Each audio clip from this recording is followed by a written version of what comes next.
You're tuned in to Be Encouraged Radio Podcast, where hope is stirred, faith is strengthened, and your heart is reminded that God still writing your story. I'm your host, Latanya, and I'm grateful you're here today. If joy has felt distant, if laughter hasn't come easily, if life has felt heavy on your shoulders, this moment is for you. God has something He wants to breathe into your heart, something gentle, something uplifting, something restoring. We're continuing our 10-day devotional series, Strength for the Journey, a devotional of healing and hope. And today, we're leaning into truth every one of us needs at this point. Joy can return. Joy can be restored. Joy can live again. Take a breath. Let's breathe in,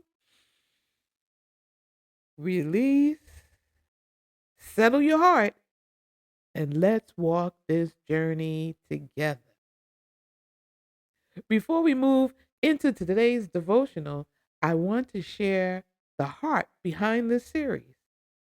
Strength for the Journey, a 10-day devotional for healing and hope, was God inspired and birthed out of my own kidney journey. I know what it feels like to walk through seasons where joy feels far away. There were days when laughter felt like a memory, when hope felt fragile, if you will, days when I wondered if joy would ever return. But God, I have to say that again, but God has a way of stepping into the places where joy has faded and breathing life back into them. I'm not just speaking as a host, I'm speaking as a kidney warrior and a kidney transplant survivor. This devotional was created to uplift kidney warriors, caregivers, families, and anyone walking through healing, restoration, or a season of rebuilding. If you're walking through a battle, whether it's physical, emotional, or spiritual, this journey is for you. You are not forgotten, you are not overlooked, and you're certainly not walking alone. So let's lean into today's message, a reminder that joy can return, even after the hardest seasons. Our anchor scripture for today comes from Psalms 126, verse 2. Our mouths were filled with laughter, our tongues with song of joy. And that's our subject for today, joy returned or joy restored. Psalms 126 is one of those passages you can almost feel when you read it. It carries the weight of people who walk through something long and difficult, something that drained their joy and quieted their laughter. Israel had endured a season where joy felt far away. Their hope had been structured or stretched thin. Their spirits felt worn, and maybe you've had seasons like that too. Seasons where joy didn't come easily, where you were just trying to make it through the day, where you wondered if things would ever feel light again. But then God moved in. And when He did, their mouths were filled with laughter again, their hearts remembered what joy felt like, their spirits lifted. This wasn't joy they created, this was joy God restored. Joy is a beautiful thing, but it's also a fragile thing. Life has a way of draining it through illness, disappointments, waiting, or simply the weight of everyday responsibility. And sometimes joy doesn't disappear all at once.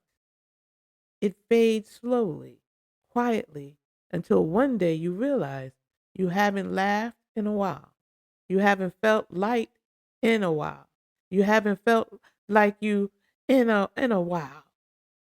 But here's the hope tucked inside Psalms 126. Joy can return. And not just return, it can be restored.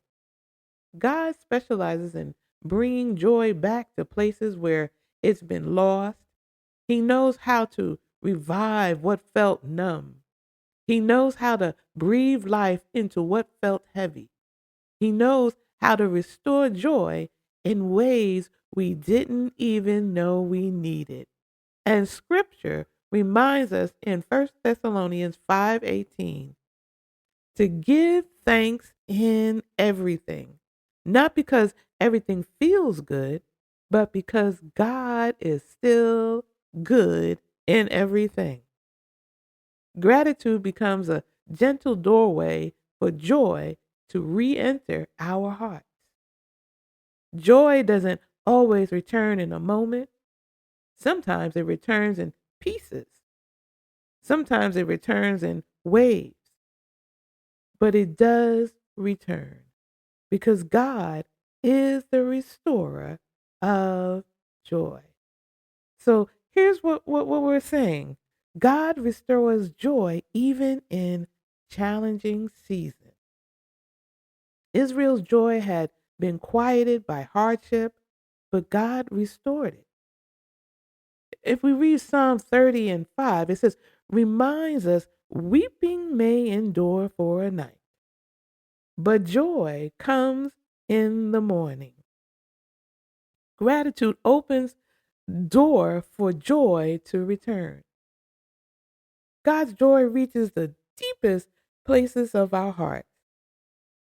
God didn't just change Israel's circumstances, he revived their hearts. Psalms 147:3 says, he heals the brokenhearted and binds up their wounds. God restores joy where disappointment settled. Restored joy becomes a testimony of God's goodness. When God restored Israel's joy, the nation said, the Lord has done great things for them. Restored joy becomes a witness, a reminder that God still heals, still restores, still does great things. And as a kidney warrior and kidney transplant survivor, I know what it feels like to walk through seasons where joy feels far away.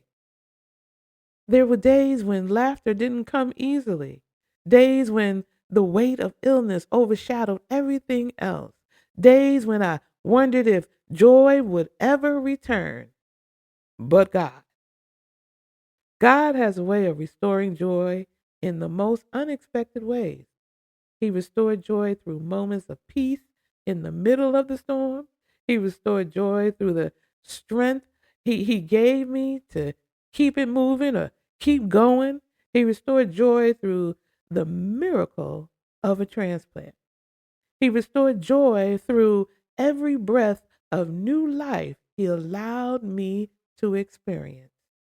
And today, when I look back over my life, I can say with full confidence, the Lord has done great things for me. And I believe he will do great things for each of you too. So joy can return after long seasons of sorrow. God restores joy from the inside out. Gratitude opens the door for joy to return. Restored joy becomes a testimony of God's goodness. God still does great things. If joy has felt distant, know this: God is restoring it. He is breathing life back into weary places. He's filling your mouth with laughter again. He is writing a testimony that will declare, the Lord has done great things. So, Father God, in the name of Jesus, thank you for being the restorer of joy. For every listener who feels weary, empty, or joy depleted, breathe fresh joy into their spirit. Let laughter return, Father God. Let hope rise within them, Lord God. Let the peace that surpasses all understanding settle within their hearts. Let their hearts remember that you are still doing a great work. You are still doing great things. Restore joy in their lives of those kidney warriors, caregivers, families, and every person at the sound of my voice listening in today. Turn sorrow into singing. Turn that heaviness into a praise. Turn into a testimony. Fill their mouths, Father God. Only you can do that with laughter, just as you did in Psalms 126. Let the joy of the Lord be their strength, as Nehemiah 8:10 declares, and let their restored joy become a witness for your goodness. We declare it and we decree it. Joy restored, joy renewed, and joy overflowing in their hearts on today. We thank you, Lord, for all that you do. We pray this prayer in Jesus' matchless name. Amen, amen, and amen. Well, thank you, each and every one of you, for spending these moments with me today on Be Encouraged Radio Podcast. As you sit with the promise of joy restored, I pray God continues to fill your heart with kind of laughter and hope only He can do and give you. If someone you know is walking through a difficult season, feel free to pass this reflection along so they can find a quiet moment of encouragement too. Until next time, you stay encouraged, you stay strengthened, and remember, God is with you every step of the way. God bless you. I love you. Bye-bye for now.